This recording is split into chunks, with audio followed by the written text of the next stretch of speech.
Hello dear students, I welcome all of you to my next lecture. बेटा, आज के lecture में हम इलेक्ट्रोस्टैटिक्स का डिस्कशन कंटिन्यू करेंगे और since we are studying electrostatic potential और आज हम पढ़ेंगे electrostatic potential due to a solid sphere. Sir, ये सॉलिड स्फीयर क्या होता है? ये देखिए बेटा, हमारे पास एक स्फीयर कंसीडर कर रहे हैं हम, लेकिन इस स्फीयर में अभी चार्ज जो है ना, वो सिर्फ सरफेस पर नहीं बल्कि पूरे इस स्फीयर के वॉल्यूम पर यूनिफॉर्मली डिस्ट्रीब्यूट होगा। कैसे?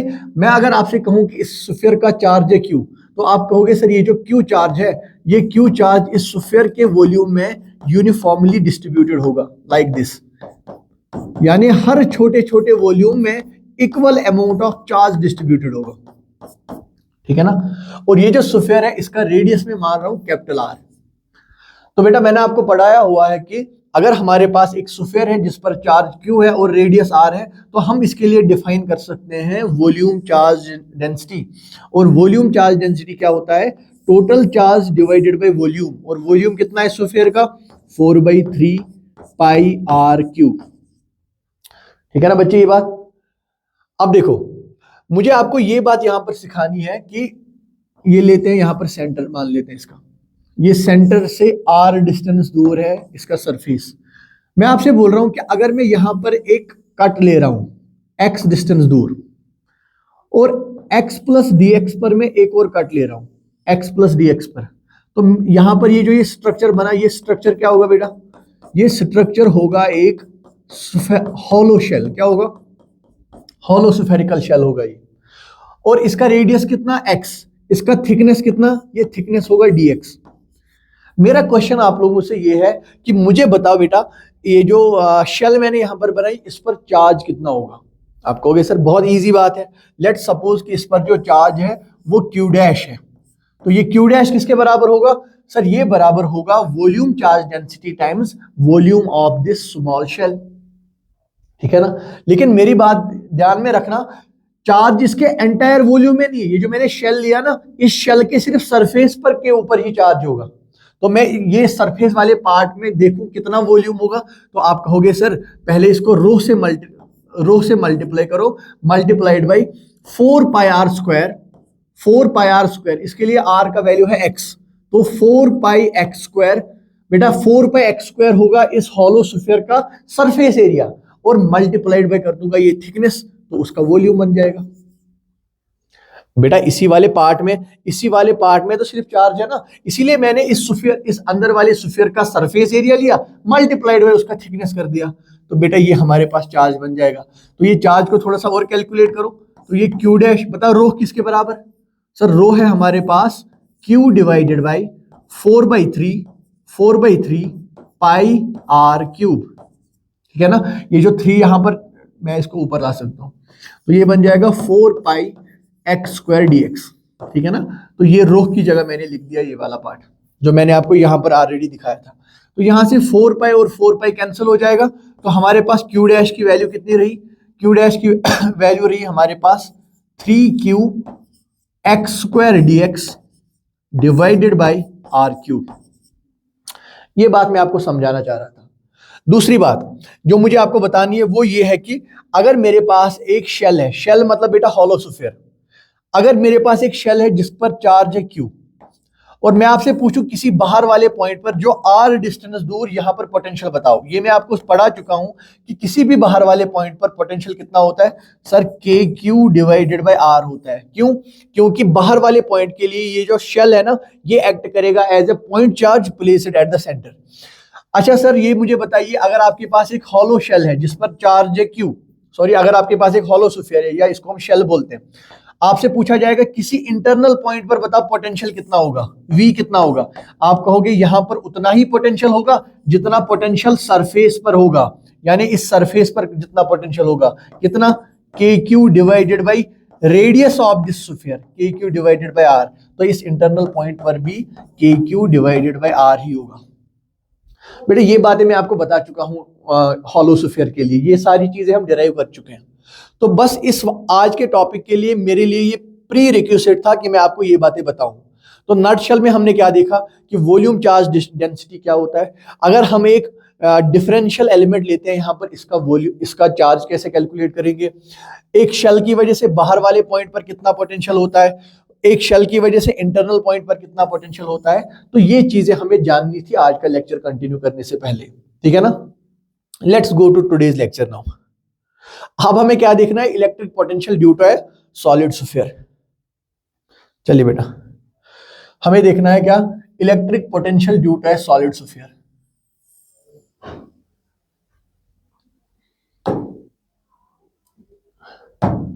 चलिए बेटा, यहां पर मैं एक स्फीयर ले रहा हूं। इस स्फीयर का जो रेडियस है ना, इस स्फीयर पे टोटल चार्ज Q है, रेडियस R। लेकिन ये बात ध्यान में रखना, ये जो Q चार्ज है ना, ये इसके वॉल्यूम पे यूनिफॉर्मली डिस्ट्रीब्यूटेड है। और हमारा क्वेश्चन है कि इसकी वजह से किसी बाहर वाले पॉइंट पर कितना पोटेंशियल होगा, ठीक है ना। मान लो इस स्फीयर से मैंने बाहर यहां पर एक पॉइंट लिया जो कि इससे कितना दूर है, मान लो R डिस्टेंस दूर। बता बेटा, R डिस्टेंस दूर इस पॉइंट पर, इसको मैं पॉइंट P रख रहा हूं नाम, मुझे बता पोटेंशियल P कितना होगा। सर ये तो बहुत ही ईजी है सर, आपने हमें पढ़ाया हुआ है कि for an external point, for an external point a charge sphere. बेटा चार्ज स्फीयर का मतलब है चाहे हॉलो हो चाहे सॉलिड हो, a charge sphere acts as a point charge, acts as a point charge placed at the center of the sphere, the center of the sphere। Sir क्या मतलब हुआ इस स्टेटमेंट का? इस स्टेटमेंट का मतलब हुआ बेटा, बाहर वाले पॉइंट के लिए भूल जाओ कि ये एक स्फीयर है, फिर यहां सेंटर पर एक पॉइंट चार्ज मान लो। कितना पॉइंट चार्ज? जितना इस स्फीयर का चार्ज है, बस पोटेंशियल निकाल लो। सर एक पॉइंट चार्ज की वजह से R डिस्टेंस दूर कितना पोटेंशियल होता है? बेटा एक पॉइंट चार्ज की वजह से पोटेंशियल होता है KQ डिवाइडेड बाय R। तो बस दिस इज द आंसर। यानी ये जो बड़ा सा स्फीयर है हमारे पास, ये ग्रीन वाला सॉलिड स्फीयर, बाहर वाला पॉइंट इसको क्या समझता है? बाहर वाला पॉइंट इसको समझता है एक पॉइंट चार्ज। कहां पर रखा हुआ? सेंटर पर रखा हुआ, ठीक है ना। और एक पॉइंट चार्ज की वजह से किसी भी पॉइंट पर कितना potential? KQ by R। Sir ये तो कोई बड़ी बात नहीं थी, बिल्कुल ये बड़ी बात नहीं है। लेकिन द मेन थिंग इज, अगर आपसे पूछा जाए किसी भी इंटरनल पॉइंट पर, आप देखो ये जो पॉइंट है ना, ये इस सॉलिड स्फीयर के अंदर वाला पॉइंट है। ये मेन चीज है कि इस अंदर वाले पॉइंट पर कितना पोटेंशियल होगा, ठीक है ना बेटा। चलिए आप इस बात को समझते हैं।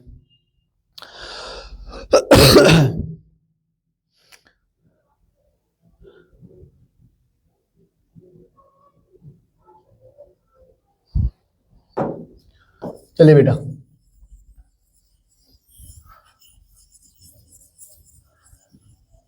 ध्यान रखना अब कि मैं क्या समझाना चाह रहा हूं। देखिए यह है सेंटर ऑफ द स्फीयर, और हमने एक पॉइंट यहां पर लिया। इस पॉइंट का नाम मैं रखता हूं पॉइंट P, ठीक है ना। और हमसे पूछा गया है इस सॉलिड स्फीयर की वजह से इस पॉइंट P पर हमें पोटेंशियल बताओ। और ये पॉइंट P कैसा पॉइंट है? सर एक इंटरनल पॉइंट है, ठीक है, निकाल लेते हैं। सर ये कितना दूर है सेंटर से? बेटा ये R डिस्टेंस दूर है सेंटर से। कितना? स्मॉल R डिस्टेंस दूर। सर कैसे निकालेंगे पोटेंशियल? इजी सी बात है सर, हम एक छोटा सा शेल यहां पर कंसीडर करेंगे। हम एक छोटा सा शेल यहां पर कंसीडर करेंगे जो कि सेंटर से x डिस्टेंस दूर है, जिसकी थिकनेस है dx, और इस छोटे से शेल की वजह से मैं इस पॉइंट पर पोटेंशियल निकालूंगा। ठीक है बेटा, बिल्कुल सही सोच रहे हो आप। फिर हम जीरो से लेकर इंटीग्रेट कर देंगे इसको आगे आगे, हमारा प्रॉब्लम सॉल्व। बिल्कुल सही। मैं आपको बोल रहा हूं बेटा, अगर मैंने एक छोटा सा शेल यहां पर लिया पहले, फिर उसके बाद यहां पर एक और शेल लिया, फिर उसके बाद यहां पर एक और शेल लिया, फिर उसके बाद यहां पर एक और शेल लिया, और लास्ट में मैं यहां तक पहुंच गया। आप कहोगे सर जब आप इन शेल्स को इंटीग्रेट करो, इनके पोटेंशियल्स को इंटीग्रेट करोगे, सर इन शेल्स की वजह से इस पॉइंट P पर जो पोटेंशियल होगा, it will be potential due to a shell at an external point. ध्यान रखना मैं क्या कहना चाह रहा हूं यहां पर, बेटा ध्यान रखना। ये जो मैंने यहां पर ये शेल लिया हुआ है ना, ये वाला शेल जो मैंने लिया, आप देखिए इस शेल के लिए क्या ये पॉइंट पी बाहर वाला पॉइंट नहीं है? बिल्कुल है। सर जब हम यहां पर एक डिफरेंशियल एलिमेंट लेंगे, जब हम यहां पर एक डिफरेंशियल एलिमेंट लेंगे ऐसे, सर कुछ डिफरेंट लग रहा है अभी। ये जो डिफरेंशियल शेल है ना, इस शेल के लिए ये पॉइंट पी इंटरनल पॉइंट आएगा। कैसा पॉइंट आएगा? Internal point. ध्यान रखना मैं क्या कहना चाह रहा हूं। मैं कहूंगा पोटेंशियल एट पॉइंट पी जो है ना, उसको हम दो हिस्सों में कैलकुलेट करेंगे। एक तो मैं करूंगा calculate integration from zero to small R dv1, यानी उन सारे छोटे छोटे शेल्स की वजह से जो इस जीरो से लेकर आर तक आएंगे, प्लस इंटीग्रेशन ऑफ और दो शेल्स जो स्मॉल आर से कैपिटल आर तक, यानी ये है ना स्मॉल आर यहां तक, यहां से कैपिटल आर तक आएंगे, और ये होगा dv2। और ध्यान रखना बेटा, इनके लिए, इन सारे शेल्स के लिए potential at point P is what? It is an external point. It is an external point. और बेटा ये जो आर से आगे जितने भी मैं शेल्स ले रहा हूं, इन सब के लिए ये जो पॉइंट पी है ना, ये इंटरनल पॉइंट है। ये इंटरनल पॉइंट है। एक शेल के एक्सटर्नल पॉइंट पर कितना पोटेंशियल होता है? सर जितना एक पॉइंट चार्ज की वजह से होता है। सर एक शेल के इंटरनल पॉइंट पर कितना पोटेंशियल होता है? जितना शेल की सरफेस पर होता है। बहुत ध्यान से ये बात समझना, जो मैं आपको अभी पहले बता चुका हूं, ठीक है ना। तो हमारे पास इस पॉइंट पी का पोटेंशियल कितना आएगा? आप कहोगे सर आप छोटे छोटे शेल्स लेते जाओ, ठीक है ना, फिर उनको इंटीग्रेट करो, लेकिन दो तरीकों से इंटीग्रेट करो। पहले इंटीग्रेट करो जीरो से लेकर स्मॉल आर तक, क्योंकि इनके लिए पॉइंट पी एक्सटर्नल पॉइंट होगा। फिर इंटीग्रेट करो स्मॉल आर से कैपिटल आर तक, क्योंकि इन शेल्स के लिए पॉइंट पी इंटरनल पॉइंट होगा। खत्म बात, प्रॉब्लम सॉल्व। Problem solve. चलिए देखते हैं बेटा। देखिए ये जो पोटेंशियल एट पॉइंट पी आएगा, it will be what? It will B integration of dv1 कहां से कहां तक? जीरो से लेकर स्मॉल आर तक, प्लस इंटीग्रेशन ऑफ dv2 कहां से कहां तक? स्मॉल आर से कैपिटल आर तक। बेटा ये जो मैंने यहां पर एक शेल बनाया ना, एक एलिमेंट बनाया मैंने यहां पर, आप मुझे इसका चार्ज बता सकते हो? सर हमने तो अभी सीखा एक छोटी सी एलिमेंट पर चार्ज कितना होगा। आप कहोगे वॉल्यूम चार्ज डिस्ट्रीब्यूशन, यानी रो मल्टीप्लाइड बाई इसका वॉल्यूम। सर इसका वॉल्यूम कितना? इसका सरफेस एरिया, इसका सरफेस एरिया है 4πx², 4πx² into dx, 4πx² into dx। Sir इसको थोड़ा सा और सॉल्व करते हैं। बता बेटा क्यू क्या है? ये रो क्या है हमारे पास? रो तो है q divided by 4/3, 4/3 pi R cube, यहां पर क्या है 4πx² dx। कैंसिल क्या होगा? 4π और 4π कैंसिल हुआ, तो हमारे पास q की वैल्यू कितनी आई? q की वैल्यू आई 3qx² dx divided by R cube. 3qx² dx divided by R cube. ये बेटा ये इस छोटी सी, ये जो यहां पर मैंने एक डिफरेंशियल शेल लिया है, इसका चार्ज हुआ है, ठीक है ना। अब मुझे बताइए, अगर मैं पहले ये dv1 कैलकुलेट करूं, ये dv1 जो है ना, इंटीग्रेशन जीरो टू आर, बेटा आप मुझे बताइए ये dv1 कितना होगा। आप कहोगे सर ये जो dv1 हम निकाल रहे हैं, ये उन सारी शेल्स का इंटीग्रेशन है जिनके लिए पॉइंट p एक्सटर्नल पॉइंट है, और किसी भी एक्सटर्नल पॉइंट पर कितना ये पोटेंशियल होता है? Sir kq/r। चलो मैंने k लिख दिया। बता बेटा q कितना होगा इस शेल का? ये यहां पर लिख लिया हमने 3q² x dx, sorry x² dx divided by R cube. तो आ गया kq डिवाइडेड बाई r। तो r कितना है यहां पर? बेटा डिस्टेंस कितनी है इस सेंट्रल पॉइंट और इस पॉइंट p के बीच में? Small r। तो ये स्मॉल r यहां पर आ जाएगा। तो ये हो गया पोटेंशियल। अब इसको थोड़ा सा और सॉल्व करते हैं, देखते हैं डिफरेंशिएशन से बाहर क्या आएगा। बेटा 3 बाहर, k बाहर, q² बाहर डिवाइडेड बाई आर क्यूब बाहर, स्मॉल r बाहर, और बचा क्या? Integration of x² dx। मेरे बच्चों को पता है इंटीग्रेशन ऑफ x² dx क्या होता है? x³/3 कितना होता है बेटा? 3kq X square divided by R cube into R. बेटा इंटीग्रेशन ऑफ एक्स स्क्वायर क्या होगा, इंटीग्रेशन ऑफ एक्स स्क्वायर होगा एक्स क्यूब डिवाइडेड बाई 3, और लिमिट्स कहां से कहां तक सर, 0 से लेकर स्मॉल आर तक। तो ये क्या बन जाएगा, ये बन जाएगा आर क्यूब डिवाइडेड बाई 3। तो यहां पर बन गया ये आर क्यूब डिवाइडेड बाई 3। तो यहां से एक आर कैंसिल, यहां पर आर स्क्वायर रह जाएगा ये। तो फाइनली देखिए बेटा यहां पर क्या आपके पास आंसर आएगा, the answer will be how much, it will be 3 KQ square R divided by R cube, और ये 3 और 3 भी कैंसिल हो जाएगा। So I will just remove this one also, ठीक है ना। तो ये हमारे पास आ गया क्या, integration from 0 to are dv1, ये dv1 आ गया हमारे पास। चलिए बेटे अब क्या बच जाता है, अब हमारे पास सर वो सारे शेल बच जाते हैं जिनके लिए ये पॉइंट पे इंटरनल है। लेट सपोज ये शेल है ना x डिस्टेंस दूर पर है, और इसका थिकनेस कितना ले रहा हूं मैं, dx, ठीक है ना बेटा। अगर मैंने ये सेंटर से x डिस्टेंस दूर माना और इसका थिकनेस dx, तो बेटा मुझे बताइए इस बाहर वाली शेल पर कितना चार्ज होगा।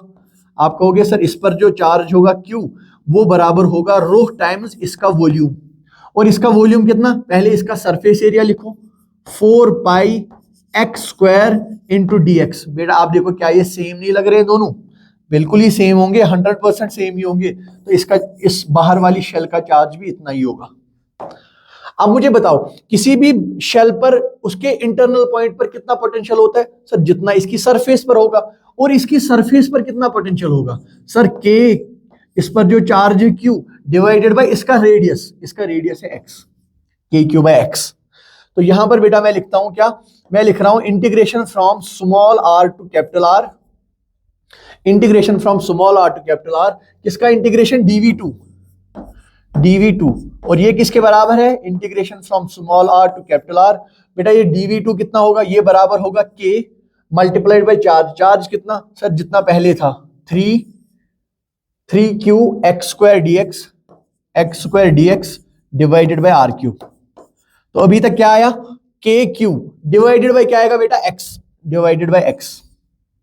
आप देखिए यहां से एक x और एक x कैंसिल हुआ, तो देखिए बेटा बाहर क्या आएगा, इंटीग्रल से 3KQ divided by r cube, ये बाहर आ गया 3KQ बाय r क्यूब, और बचा क्या, integration of x dx, integration of x dx। बेटा कहां से कहां तक, स्मॉल r से लेकर कैपिटल R तक। और मेरे बच्चों को पता है इंटीग्रेशन ऑफ x dx कितना होता है इतनी इंटीग्रेशन तो मेरे बच्चों को आती है कि x dx होगा x स्क्वायर डिवाइडेड बाई 2, कहां से कहां तक, स्मॉल r से लेकर कैपिटल R तक। तो ये बेटे बन जाएगा r square minus r square divided by 2। तो ये बन गया बेटा आपके पास 3KQ divided by 2r cube, और यहां पर क्या रह जाएगा, r square minus small r का स्क्वायर। अब क्या करना है बेटा आपको, टोटल पोटेंशियल कितना होगा सर, ये बराबर होगा इसका इंटीग्रेशन प्लस इसका इंटीग्रेशन। ये देखो मैंने dv1 भी कैलकुलेट कर दिया, dv2 भी कैलकुलेट कर दिया। अब बस आपको क्या करना है, इन दोनों को ऐड करना है।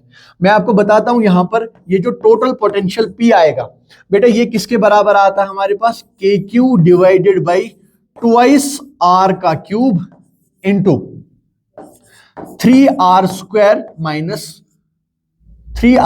माइनस स्मॉल r का स्क्वायर। मैंने कुछ नहीं किया बेटा, ये वैल्यू लिया, इन दोनों को सम किया, और फाइनली मेरे पास ये वैल्यू आ रहा है 3KQ divided by 2r cube into 3r square minus small r square. ठीक है ना बेटा, ये कैपिटल R क्या है, इस बड़े वाले सॉलिड स्फीयर का रेडियस। ये स्मॉल r क्या है, ये स्मॉल r उस पॉइंट का सेंटर से दूरी है जहां पर हमें पोटेंशियल निकालना है। ठीक है ना बेटा। तो देखिए नेक्स्ट पेज पर मैं आता हूं, तो हमारे पास जो पोटेंशियल एट पॉइंट P आया, किसके बराबर आया बेटा, वो ये बराबर आया KQ divided by twice r cube into 3r square minus small r का स्क्वायर। देखो बेटा मैं क्यों बार बार ये इक्वेशन लिख रहा हूं, अगर मैं आपसे कहूं कि आप प्लॉट करो, अगर मैं आपसे कहूं कि आप प्लॉट करो किसको, आप प्लॉट करो पोटेंशियल P को, बेटा ये किसका प्लॉट हो रहा है? Potential at an internal point या सॉलिड स्फीयर की वजह से जो पोटेंशियल है ना वो प्लॉट कर रहे हैं विद रिस्पेक्ट टू आर। बेटे आप थोड़ा सा ध्यान लगाओ, क्या आप मुझे बता सकते हो इस पोटेंशियल एट पॉइंट पी और इस स्मॉल आर के बीच में किस तरीके का रिलेशन है, कैसा ग्राफ बनेगा? मैं सिखा चुका हूं आपको, इसीलिए ये क्वेश्चन पूछ रहा हूं, थोड़ा ध्यान लगाओ। देखिए बेटा यहां पर ये जो y एक्सिस है ना हमारे पास vp, इसके ऊपर पावर है 1 और यहां पर जो x एक्सिस है उसके ऊपर पावर है 2। सर यहां x axis sorry y coordinate पर पावर 1, x कोऑर्डिनेट पर पावर 2, ये क्या हुआ? सर आप बता चुके हैं ये बात कि it is equation of A parabola, और सिंस यहां पर r के साथ एक माइनस है यानी it is parabola mouth opening downwards, it is parabola mouth opening downwards. चलिए बेटा मुझे आप बताओ ये जो पॉइंट यहां पर है, ये जो पॉइंट यहां पर है, यहां पर r का वैल्यू कितना है? सर सीधी सी बात है r का वैल्यू 0 है। जरा मुझे यहां पर बताओ अगर मैं इसमें r का वैल्यू 0 दे रहा हूं, अगर मैं इसमें r का वैल्यू 0 दे रहा हूं, r का वैल्यू 0 मतलब हम सेंटर की बात कर रहे हैं, तो मुझे बताओ पोटेंशियल एट सेंटर कितना होगा? पोटेंशियल एट सेंटर कितना होगा? सर यहां पर 0 दे दो, ये रह जाएगा 3r², यहां से r² और r² कैंसिल, तो ये बन जाएगा 3/2 kq डिवाइडेड बाय r। तो यहां पर जो वैल्यू आया सेंटर पर पोटेंशियल का कितना आया? ये आया बेटा 3/2 kq divided by r। Sir अब हमें बताइए आप सेंटर से लेकर सरफेस तक, सेंटर से लेकर सरफेस तक, सेंटर से लेकर सरफेस तक तो ये वैल्यूड है बेटा, यही है ना एक इंटरनल पॉइंट का potential due to solid sphere. तो अगर ये r इक्वल टू 0 है, यहां पर मैं r equal to capital R ले रहा हूं, तो मुझे बताओ बेटा ये ग्राफ कैसा होगा? सर अभी हमने कहा ये जो ये ग्राफ होगा it will be A parabola, it will be A parabola mouth opening downwards, it will be A parabola mouth opening downwards, यानी यहां से लेकर यहां तक ग्राफ कुछ ऐसा होगा, ठीक है ना? कहां तक? रेडियस तक। It will be A parabola mouth opening downwards. अच्छा मुझे बता बेटा जब r रेडियस से बढ़ जाएगा फिर क्या केस आएगा? सर बहुत सिंपल है, जब भी डिस्टेंस रेडियस से बढ़ गई तो एक्सटर्नल पॉइंट बन गया, और किसी भी एक्सटर्नल पॉइंट के लिए एक स्फीयर कैसा होता है? सर एक पॉइंट चार्ज होता है, कहां पर रखा हुआ? Placed at the centre of the sphere. और बाहर वाले पॉइंट के लिए हमें पता है v बराबर होता है kq डिवाइडेड बाय r, यानी v is inversely proportional to r। और मेरे बच्चों को यह बात पता होगी कि when v is inversely proportional to r कैसा ग्राफ बनता है? ये बनता है a part of rectangular hyperbola. तो ये बनेगा a part of rectangular hyperbola. तो यहां से यहां बेटा इस तरीके का ग्राफ बनेगा कि potential is inversely proportional to r and it will be what? It will be a part of rectangular hyperbola. It will be a part of rectangular hyperbola. बेटा आई होप आज का जो ये डिस्कशन है ये आपकी समझ में आ गया होगा। ये जो मैंने ग्राफ या इक्वेशन के बारे में जो कुछ भी बोला आपको वो क्लियर हो गया होगा, ठीक है ना बेटा? तो आज का ये लेक्चर यहीं पर कंक्लूड करते हैं, आगे का डिस्कशन नेक्स्ट लेक्चर से करेंगे। Thank you so much.